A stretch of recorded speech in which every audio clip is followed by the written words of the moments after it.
Más de 800.000 ciudadanos ya salieron de Ucrania para buscar refugio en otros países.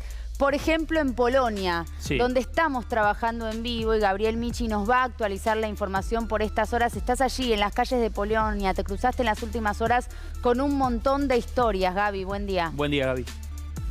Hola, ¿qué tal, chicos? Sí, buen día. Sí, bueno, acá lo que se vive en Varsovia, la capital de Polonia, tiene que ver con la traducción en la tragedia humana, ¿no? de esta guerra, que tiene que ver con la cantidad de exiliados. El último dato actualizado ya está cercano al 1.000.000 de exiliados. La mayoría de ellos, de estos refugiados, vienen a Polonia, aunque obviamente están también cruzando la frontera de Eslovaquia, de Hungría, de Polonia, bueno, obviamente, de Moldavia y de Rumania, ¿no? Estos son los 5 puntos, los 5 países que están recibiendo, pero por otro lado, muchos llegan acá. Ayer mostrábamos, ¿no? Sí. Lo que pasa en la estación central, y terminan siendo distribuidos a lo largo de toda Polonia y también a otros países de la Unión Europea que no tienen límite con Ucrania, como por ejemplo Alemania.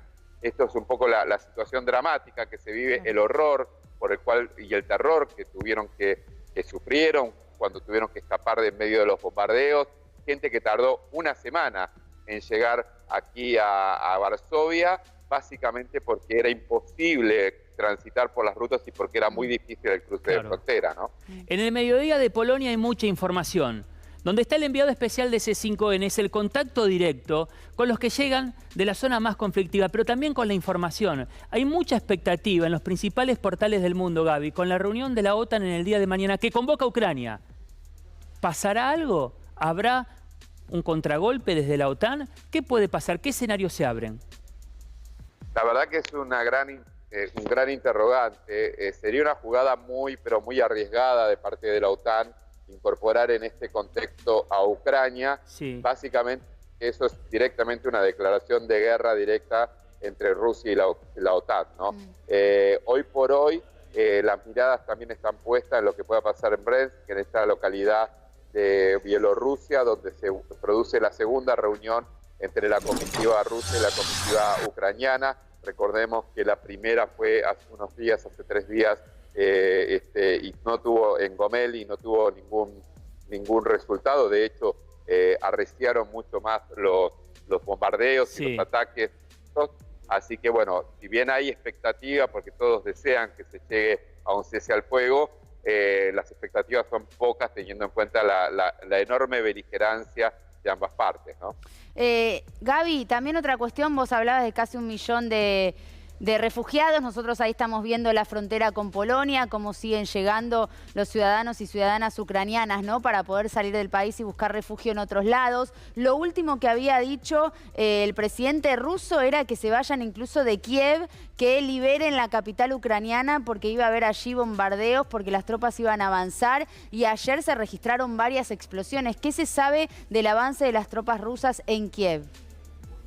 En principio lo que se sabe es que están rodeando toda la ciudad de Kiev, que están, en algunos informes hablan a 20 kilómetros del centro, otros dicen 30 kilómetros del centro, que han encontrado resistencia del ejército ucraniano y también de civiles ucranianos que han demorado ese ingreso, que en principio obviamente desde lo político y desde lo simbólico la caída de Kiev significa un golpe durísimo para Ucrania si esto ocurriera.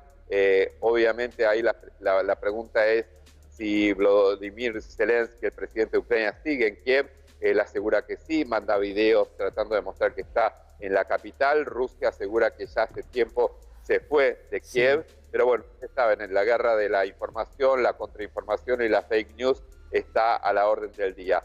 Sí se sabe también que en las últimas horas hubo fuertes bombardeos en Kiev, particularmente en las afueras de Kiev, pero también alguna bomba que explotó a apenas 50 metros de la plaza de Maidán, que sería como la plaza de Mayo, digamos, un lugar muy simbólico para los ucranianos.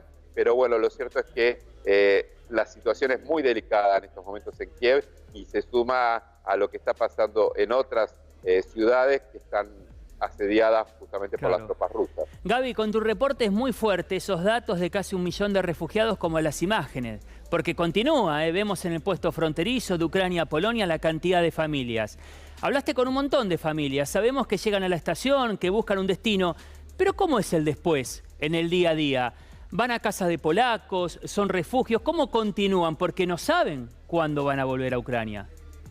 Claro, bueno, hay distintas situaciones, ¿no? Primero que nada, el cuadro general es sobre todo mujeres, porque a los hombres de entre 18 y 30 años no los dejan salir del país. Entonces nos encontramos y entrevistamos a muchas personas, muchas mujeres que han tenido que dejar o a sus maridos o a sus hijos en edad de combatir para poder cruzar la frontera y venir con sus hijos más chicos a lugares seguros.